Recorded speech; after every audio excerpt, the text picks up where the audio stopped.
शांति की शक्ति से शांति जग में लानी है।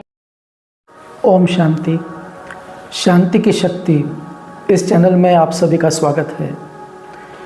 राजयोग मेडिटेशन का आज हम 7वां पाठ देखेंगे कि राजयोग मेडिटेशन इसका हमारे जीवन में महत्व क्या है, उसकी विधि क्या है।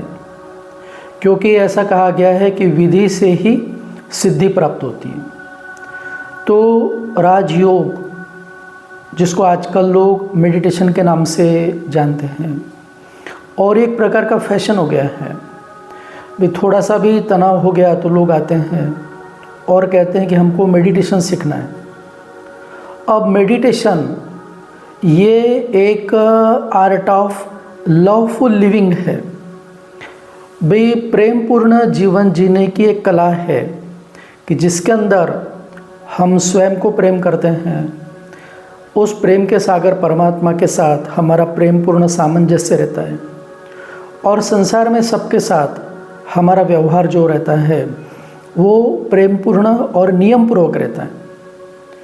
तो इसका कोई शॉर्टकट नहीं है। मेडिटेशन एक जीवन जीने की कला है। तो इस कारण, क्योंकि योग की जो महिमा है वो अपरंपार है, और इसीलिए परमात्मा शिव प्रजापिता ब्रह्मा के द्वारा आकर हम सभी को कहते हैं कि राजयोगी बनो, राजयोगी। जिंदगी में परम शांति होंगी, मेरे प्यारे बनो राजयोगी। योग मानव को संयम सिखाता, संतुलन आचरण में है लाता। तो गीता में भी यही कहा गया है कि हे अर्जुन, कि जितने भी मुझे प्राप्त करने की विधियां हैं, इन सब में योगी मुझे प्रिय है, इसलिए तू योगी बन। और फिर योग के बारे में परमात्मा कहते हैं कि योगी वो कि जिसके जीवन में संतुलन हो। गीता में स्पष्ट लिखा है कि भाई जो बहुत खाता है वो भी योगी नहीं है, जो बिल्कुल नहीं खाता है वो भी योगी नहीं है, जो बहुत सोता है वो भी योगी नहीं है, जो खाली जगते रहता है वो भी योगी नहीं है। तो योगी वो जिसके जीवन में संतुलन हो। तो दो मार्ग है, एक है संन्यास मार्ग, दूसरा है योग का मार्ग। तो योगी जीवन ये प्रवृत्ति का मार्ग है, निवृत्ति का नहीं। निवृत्ति अर्थात सब छोड़ छाड़ के चले जाओ। अब आप जंगल में चले गए, अकेले रह रहे, और आपको क्रोध आ ही नहीं रहा है, तो कौन सी बड़ी बात है। जब सबके बीच में रहते हुए अगर हम अपने क्रोध के ऊपर नियंत्रण प्राप्त करते हैं तो वो योग्यता योग से आती है। तो योग जो है वो हमारे जीवन के अंदर संतुलन लाता है कि योगी वही बन सकता है जो तन से निरोगी हो। क्योंकि अगर आप स्थिर नहीं बैठ सकते हैं, अगर आपकी पलकें स्थिर नहीं हैं, आपकी कमर सीधी नहीं है, तो आप योगी कैसे बन सकते हैं। तो योगी के लिए पहले हम निरोगी रहना आवश्यक है। जो निरोगी है वो योगी बनेगा। और योग के अनेक लाभ हैं। जैसे आप देखो कि हम आज देखते हैं कि निरोगी रहने के लिए कई विधियां हैं, कई आसन हैं, प्राणायाम हैं, कई व्रत करते हैं, उपवास करते हैं, अनेक प्रकार की पैथी अपनाते हैं। भाई कोई आयुर्वेद की तरफ जाएगा, कोई होम्योपैथी, कोई एलोपैथी, अनेक तरीके हैं। लेकिन राजयोग ये भी निरोगी रहने का सर्वोत्तम माध्यम है।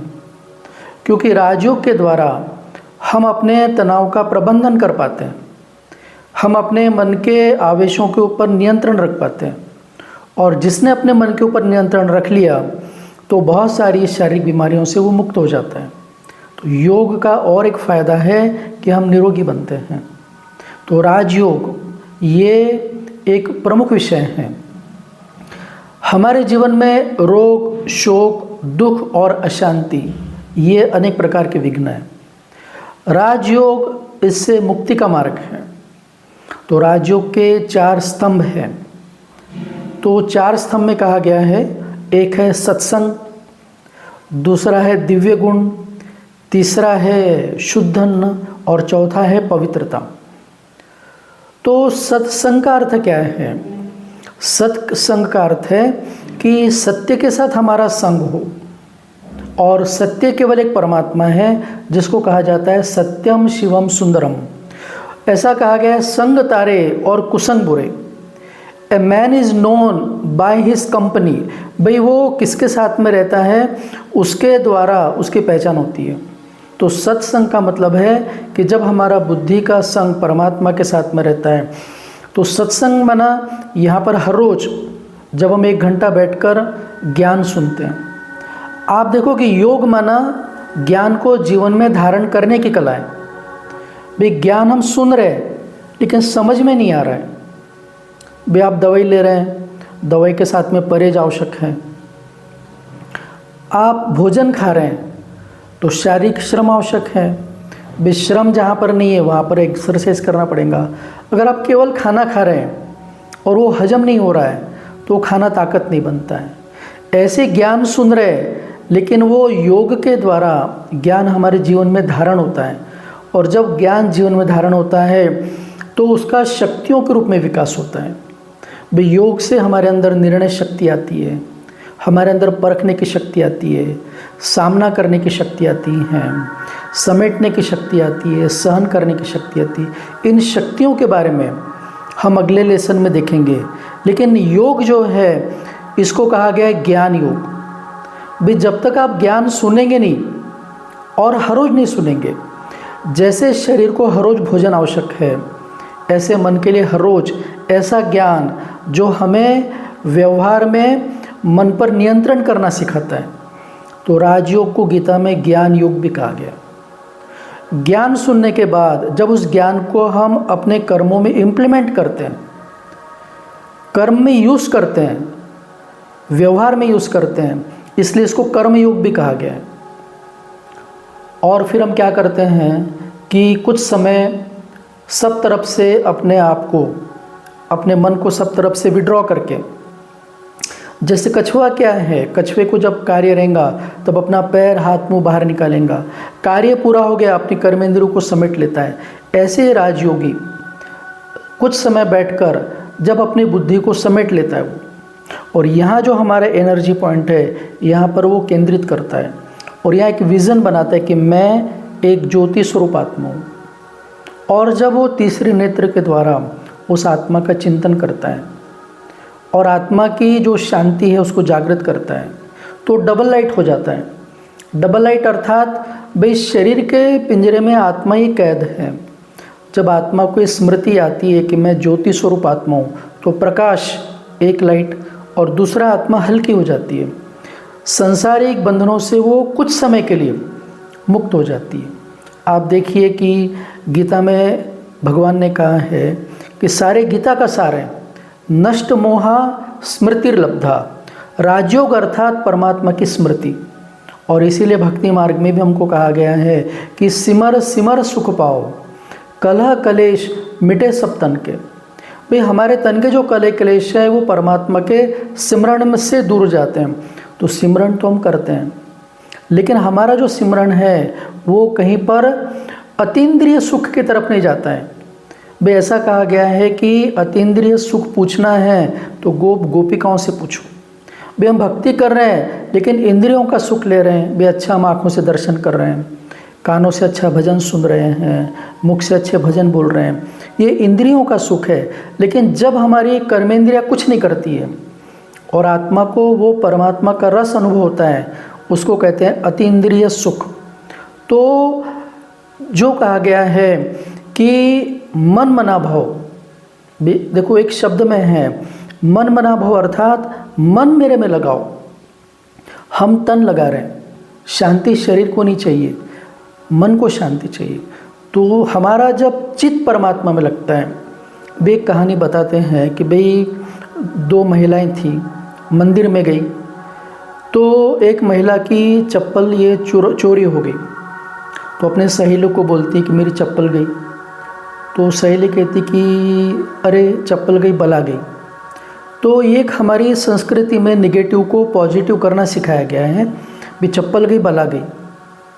अब दूसरे दिन फिर से वो महिला जब आती है मंदिर में तो बार बार देख रही हैं कि कहीं मेरी चप्पल तो नहीं जा रही है, तो उसका देह मंदिर में है लेकिन उसका जो चित्त है वो चप्पल में है। इसलिए कहते हैं कि देह मंदिर में और चित्त जूते में। तो हमारा चित्त परमात्मा में नहीं लग रहा है। ऐसा कहा जाता है सत्य चित्त आनंद स्वरूप। जब सत्य के साथ हमारा चित्त लग जाता है तो हमको आनंद आता है।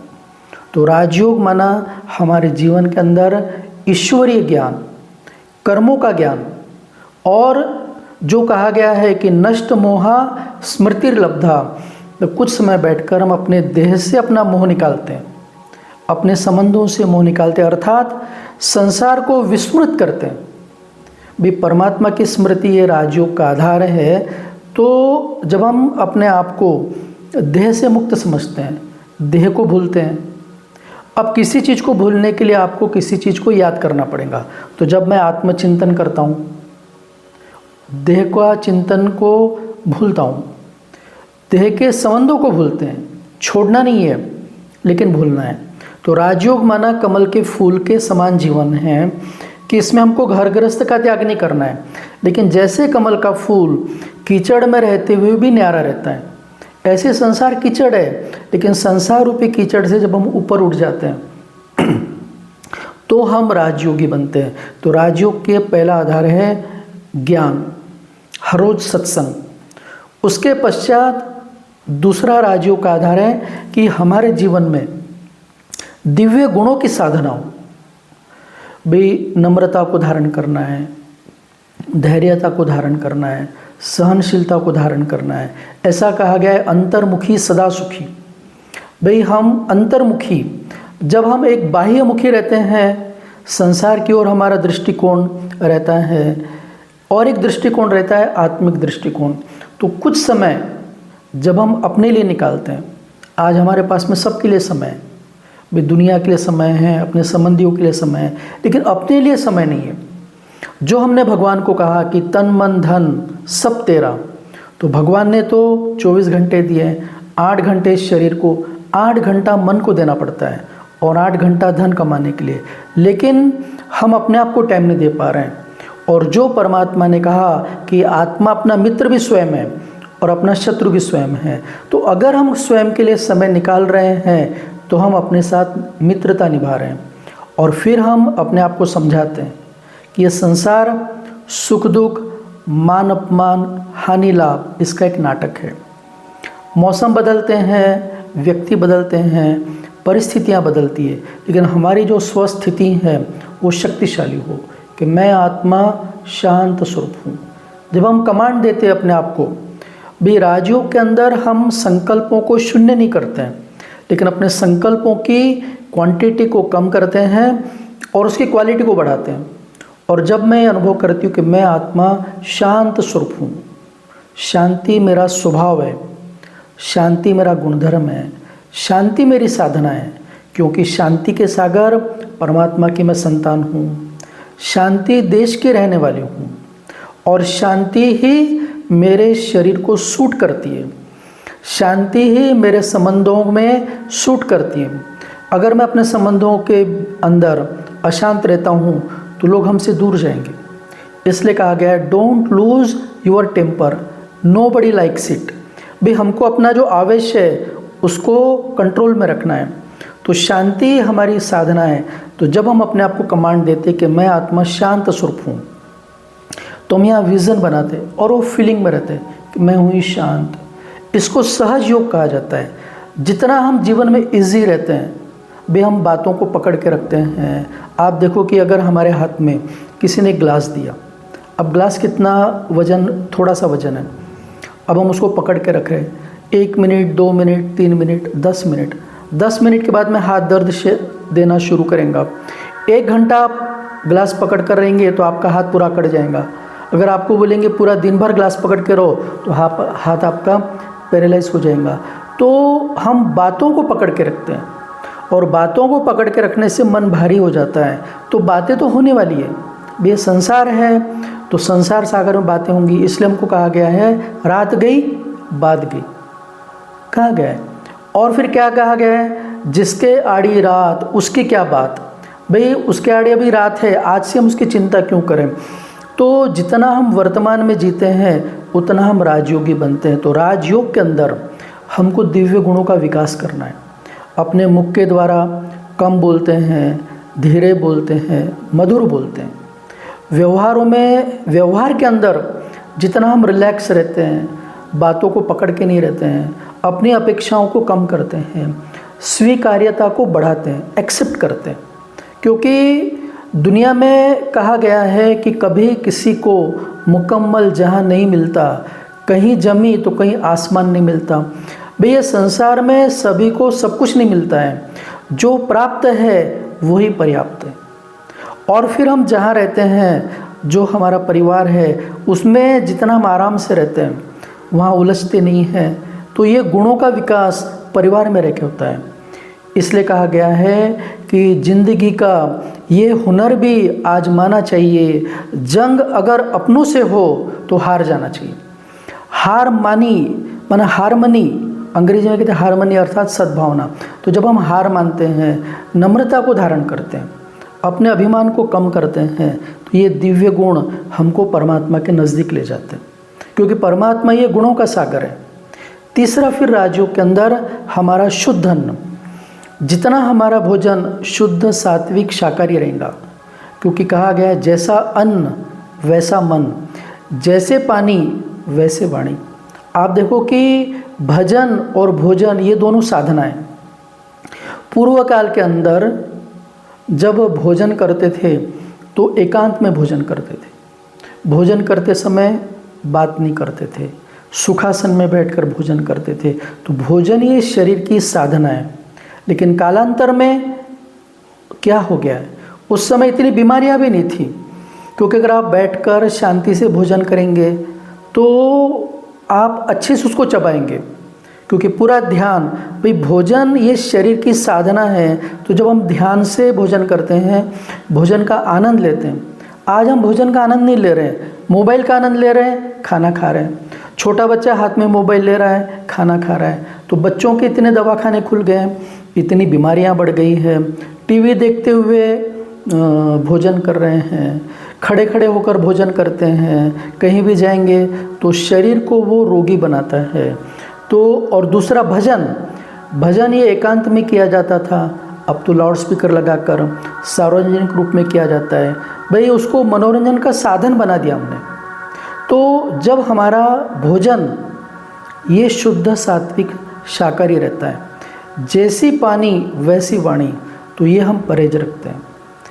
चौथा फिर पवित्रता, प्यूरिटी।